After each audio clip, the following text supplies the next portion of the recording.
Hello students, today we're going to learn about Australia's involvement in the Gallipoli War.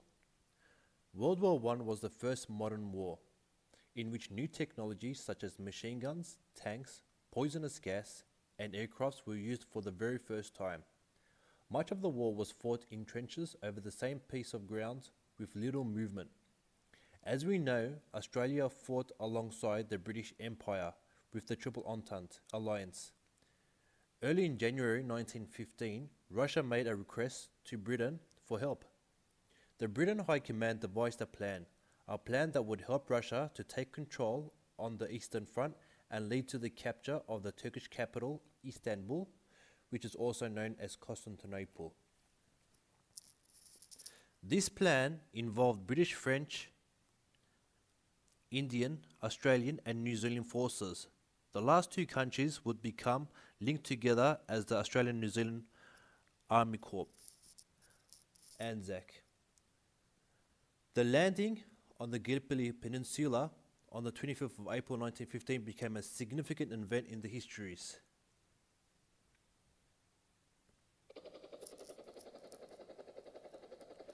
The original aim of the Gallipoli campaign involved gaining control of the strait known as the Dardanelles by British naval bombardment of Turkish forts on the Gallipoli Peninsula. This was important because Russia only all-weather ports in the Black Sea were entered from the Sea of Marmara via the Dardanelles. While Turkey controlled the Dardanelles, Russia had limited movement of shipping. This meant supplies of Russian grain and oil could not be shipped to Great Britain and France, and Russia could not receive supplies of ammunition from its allies. Without control of the Dardanelles, the Entente powers could not move troops quickly to and from the Eastern Front. Control of the Dardanelles and the capture of Istanbul would break the deadlock on the Eastern Front and then allow Entente troops to concentrate on defeating Germany on the Western Front. Britain and France felt it was necessary to help Russia to repay it for supporting the Triple Entente in August 1914. They could not afford to see Russia collapse or lose it as an ally. The campaign. On 1st of April 1915, troops of the Australian Imperial Forces who were based and training in Egypt had their leave cancelled. 2 days later, they were moved to the supposedly secret location of Lemnos. The campaign aims was to land British and French soldiers at Cape Helles and have them capture the Acıbaba Range.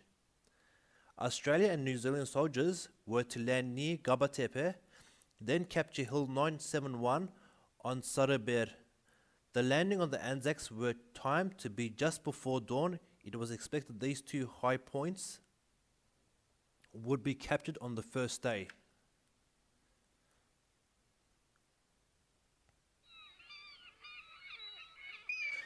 At 4:30 a.m. on 25th of April 1915, the first Anzacs came ashore at Araburna, later renamed as Anzac Cove.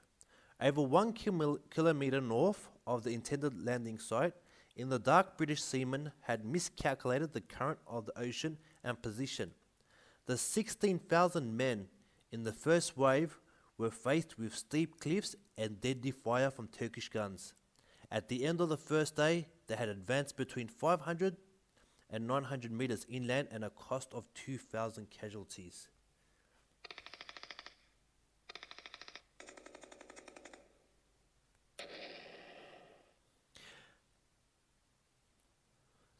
General Birdwood and Bridges considered evacuating immediately, but General Hamilton refused and ordered the Anzacs to dig yourselves right in and stick it out. And that's it for our lesson. Thank you. Created using Powtoon.